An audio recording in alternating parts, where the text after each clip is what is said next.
அப்ப எல்லா நாள்லயும் பண்ணா சக்சஸ் ஆகுமா? ஆகும். ஆனா இந்த நாள்ல இன்னும் கொஞ்சம் ஸ்பெஷல் ஆகும்.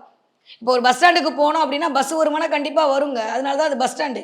ஆனா கரெக்ட்டா பஸ் வர நேரத்துக்கு நம்ம போய் உட்காந்தோம்னா பஸ்ல ஏறிடுவோம்ல. அந்த மாரி இந்த நாள் இத பண்ணுங்க. நீங்க லைஃப்ல ஜெயிச்சிடலாம் அப்டின்னு சொல்லக்கூடிய நாள அழகா நாம் பயன்படுத்திக் கொண்டல் சிறப்பு.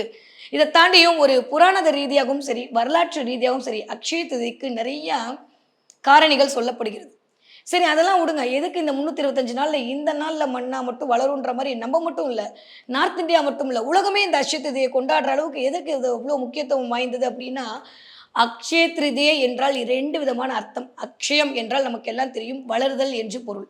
இன்னொரு பொருள் அழகா இருக்கு. நிலைத்திருத்தல் என்று பொருள். முடிந்து ஒரு விஷயம் ஆரம்பித்ததெல்லாம் அள்ள அள்ள வந்து கொண்டே இருக்கக்கூடியது எல்லாமே அக்ஷயம் தான். அந்த விடத்தில் பார்த்தோமே ஆனால், பகீரதன் ஒருத்தன் இருந்தான்.